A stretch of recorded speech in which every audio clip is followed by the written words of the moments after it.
Perkenalkan, saya Indah Lestari selaku pemateri pertama yang akan memaparkan materi mengenai konsep dasar dan definisi metode kuantum, ciri-ciri metode kuantum, sejarah metode kuantum, kelebihan serta kekurangan metode kuantum. Baik, perkenalkan saya Jumriati sebagai pemateri kedua. Metode kuantum adalah pendekatan pembelajaran yang menggabungkan berbagai aspek dalam belajar, seperti cara berpikir, perasaan, dan juga lingkungan belajar. Jadi, belajar tidak hanya dilihat sebagai proses memahami materi, tetapi juga bagaimana suasana dan kondisi siswa saat belajar. Dalam metode ini ada dua bagian utama, yaitu quantum learning yang fokus pada bagaimana siswa belajar, dan quantum teaching yang fokus pada bagaimana guru mengelola pembelajaran di kelas. Keduanya saling melengkapi karena keberhasilan belajar tergantung dari keduanya. Kita akan membahas kedua bagian tersebut. Bagian yang pertama adalah quantum learning atau pembelajaran kuantum.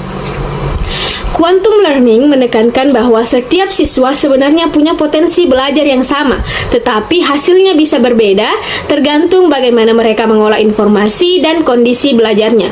Dalam proses ini, belajar tidak hanya melibatkan pikiran, tetapi juga emosi dan kondisi psikologis. Karena itu, suasana belajar harus dibuat nyaman, menggunakan bahasa yang positif, dan hubungan antara guru dan siswa juga harus baik. Selain itu, guru juga perlu memahami gaya belajar siswa seperti visual, auditory, dan kinestetik supaya pembelajaran dapat berjalan efektif.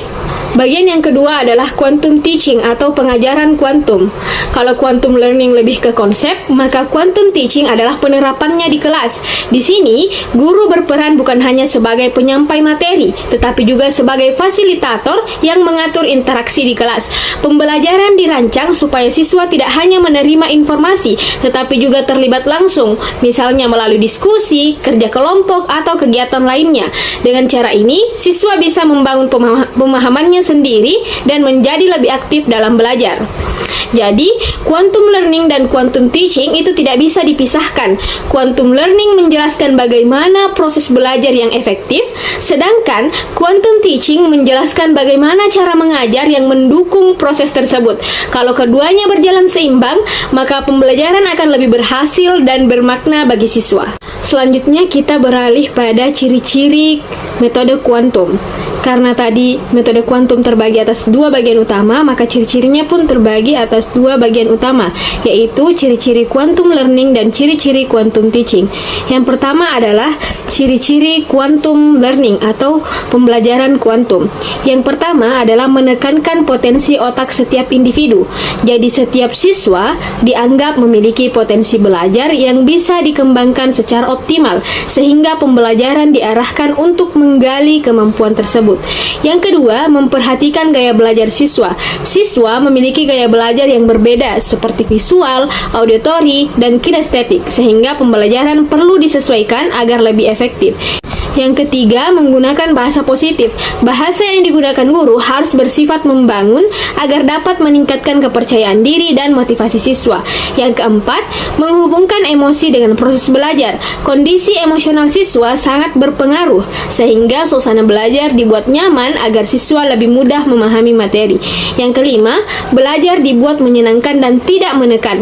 Pembelajaran dirancang santai tetapi tetap terarah, sehingga siswa tidak merasa tertekan dalam belajar. Selanjutnya, ciri-ciri quantum teaching atau pengajaran kuantum. Yang pertama, pembelajaran bersifat interaktif. Proses belajar berlangsung dua arah antara guru dan siswa, sehingga komunikasi menjadi lebih aktif dan bermakna. Yang kedua, siswa aktif dan terlibat langsung. Siswa tidak hanya mendengar, tetapi ikut serta dalam kegiatan seperti diskusi, presentasi, dan praktik.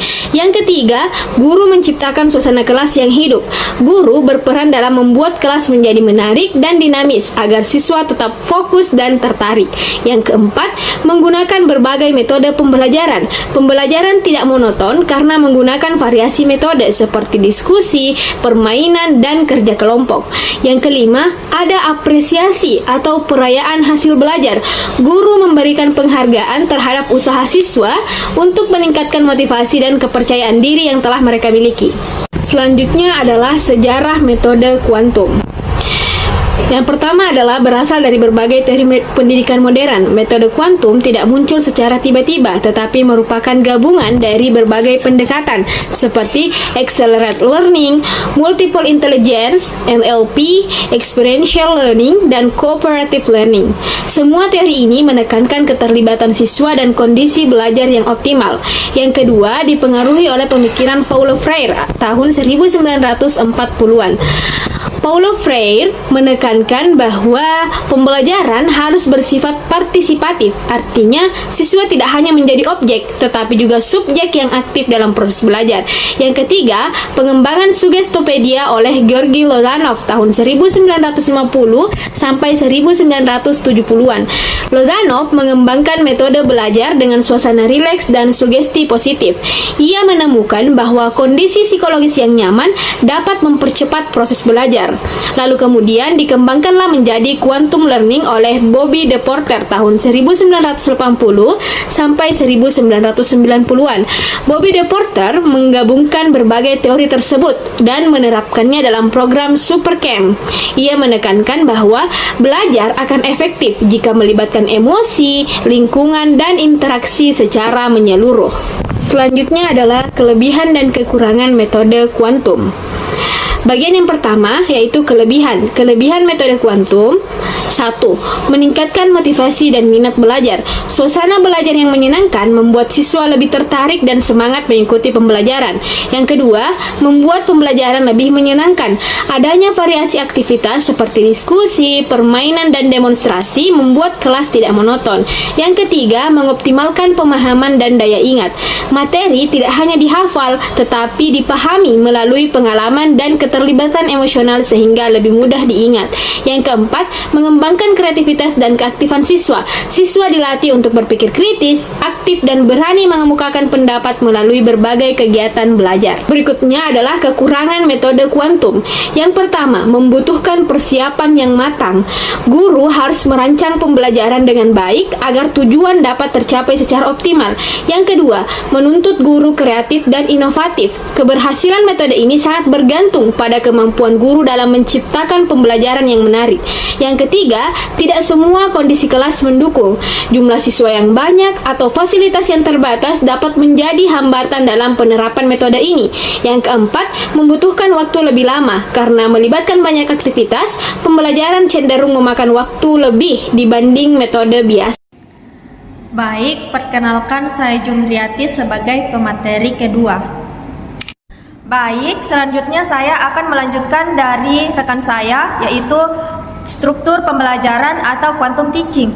Dalam quantum teaching terdapat kerangka konseptual yang dikenal dengan istilah tandur. Struktur ini merupakan representasi dari prinsip-prinsip dasar dalam pembelajaran kuantum yang dirancang untuk menciptakan proses belajar yang bermakna, terarah, dan melibatkan siswa secara aktif. Tandur bukan hanya sekedar urutan langkah-langkah saja, tetapi merupakan sebuah struktur teoritis yang menggambarkan tahapan dalam proses belajar.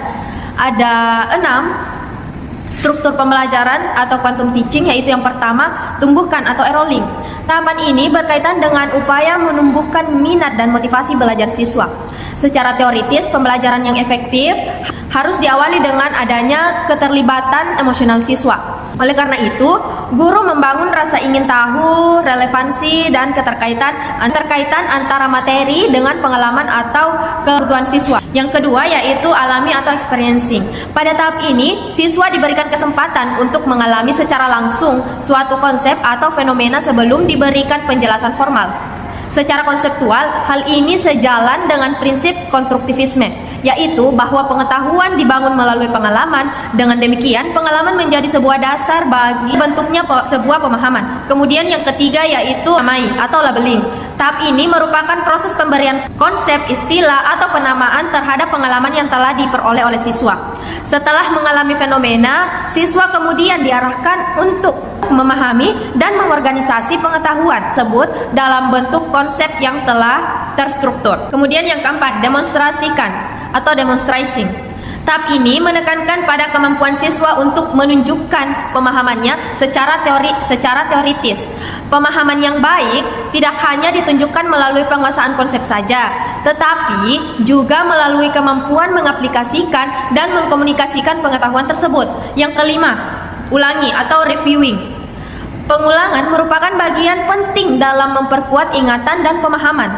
Dalam perspektif kognitif, pengalaman membantu memindahkan informasi dari memori jangka pendek ke jangka yang panjang.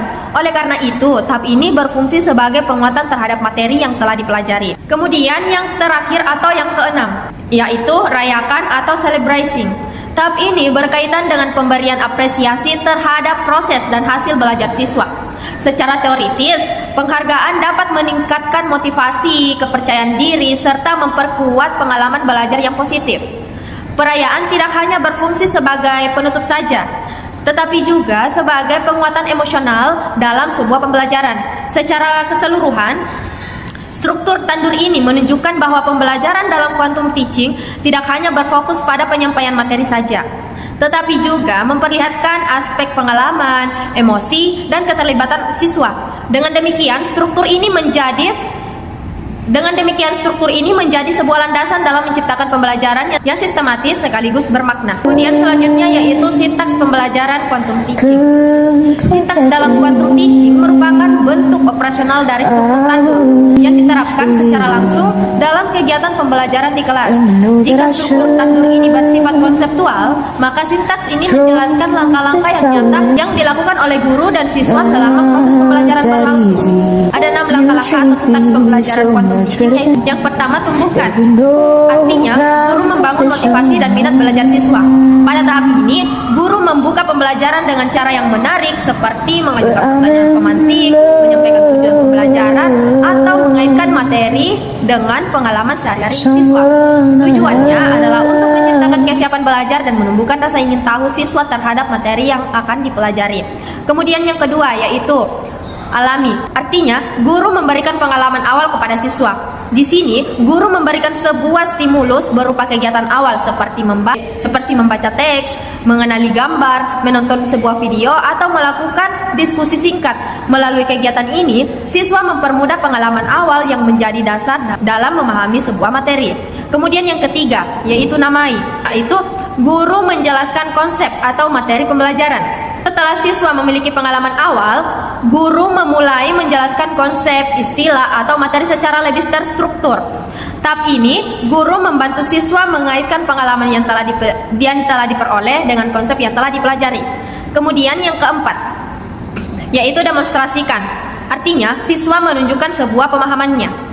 Guru memberikan kesempatan kepada siswa untuk mempraktikkan atau menunjukkan pemahamannya. Misalnya, melalui presentasi, diskusi kelompok, menulis, atau menjawab pertanyaan. Tahap ini bertujuan untuk melihat sejauh mana siswa memahami materi tersebut. Kemudian yang kelima yaitu ulangi. Guru dan siswa melakukan pengulangan materi. Guru mengajak siswa untuk mengulang kembali materi yang telah dipelajari, baik melalui rangkuman, tanya jawab, maupun latihan. Kegiatan ini bertujuan untuk memperkuat pemahaman dan membantu siswa mengingat materi yang lama. Kemudian yang terakhir atau yang keenam yaitu rayakan. Rayakan yaitu guru memberikan sebuah apresiasi. Pada tahap akhir ini, guru memberikan sebuah penghargaan. Selanjutnya yaitu yang ketujuh atau yang terakhir, rayakan, yaitu guru memberikan sebuah apresiasi. Pada tahap akhir, guru memberikan sebuah penghargaan atas usaha dan hasil belajar siswa. Apresiasi dapat berupa pujian, tepuk tangan, atau bentuk penghargaan lainnya yang dapat meningkatkan motivasi dan kepercayaan diri siswa. Secara keseluruhan, sintaks ini menunjukkan bahwa pembelajaran dalam quantum teaching berlangsung secara bertahap, dimulai dari membangun motivasi hingga memberikan sebuah apresiasi. Dengan mengikuti langkah-langkah tersebut, proses pembelajaran diterapkan menjadi lebih terarah, aktif, dan bermakna bagi siswa. Baik, selanjutnya yaitu aspek kebahasaan yang relevan dalam metode kuantum. Dalam penerapan metode kuantum pada pembelajaran bahasa Indonesia, aspek kelebihan yang paling relevan adalah sintaksis, yang kemudian didukung oleh aspek morfologi dan dalam konteks tertentu juga fonologi. Ketiga aspek tersebut berperan dalam menunjang efektivitas komunikasi dan pemahaman siswa selama proses pembelajaran berlangsung.